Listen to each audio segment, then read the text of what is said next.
नमस्कार महाडकर. बालमित्र मंडळ शिंपियाळी, नवी पेठ, पेठेचा राजा या मंडळाने आपल्या महाडकरांसाठी एक सुंदर विषय घेऊन उपक्रम राबवलेला आहे. तो म्हणजे जिवंत देखावा. आणि त्या जिवंत देखाव्याचाच उद्घाटन सोहळा आहे.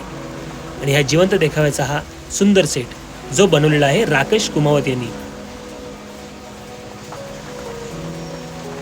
आणि हा आमचा महत्त्वाचा माणूस रोहितदादा लाईटसाठी. त्यानंतर आम्ही थोडंसं रंगरंगोटी करून आजच्या ह्या प्रयोगाला सुरुवात करतोय. नमस्कार. आता हा लूक पूर्ण माझा प्रॉपर आपल्या प्रयोगाचा असणार आहे. मी सांगितलं होतं मागच्या टायमाला रेकॉर्डिंगच्या नंतरचा हा कंटिन्यू ब्लॉग असणार आहे. रेकॉर्डिंगच्या नंतर थोडासा गॅप पडला आहे, पण आजचा हा आमचा शुभमुहूर्ताचा ब्लॉग असणार आहे आजच्या या कार्यक्रमात. त्याच्यानंतर सेट पण तुम्हाला दाखवतो आणि आमची बॅकस्टेजची मंडळी, आमचे डिरेक्टर असतील, आमचे निर्माते असतील, सगळ्यांची ओळख करून देतो. हे आमचे सुधीर काका. ह्या सगळ्या पूर्ण नाटकाची जी काही थीम होती ती काकांनी बसवलेली आणि निर्माते पण काकाच आहेत. तर काकांच्या तोंडून दोन शब्द आपण ह्या ब्लॉगसाठी आपण ऐकतो. प्रथमतः सगळ्यांना गणेशोत्सवाच्या शुभेच्छा.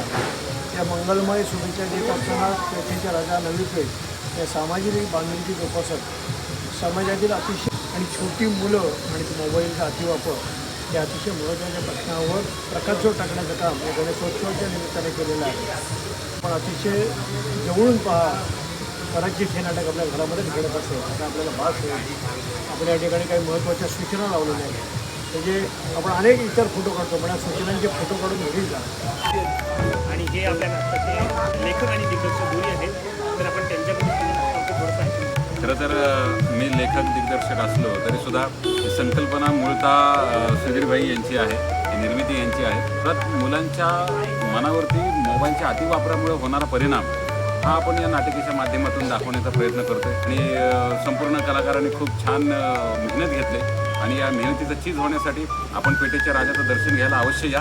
आणि आमच्या सगळ्या कलाकारांची प्रस्तुती आहे, तिचा योग्य प्रतिसाद द्या. पहिल्या दिवशी आपण या प्रयोगाला नारळ फोडून आपल्या आजच्या कार्यक्रमाला सुरुवात करत आहोत. सगळे मंडळाची माणसं पण आहेत, सगळे कलाकार मंडळी पण आहेत.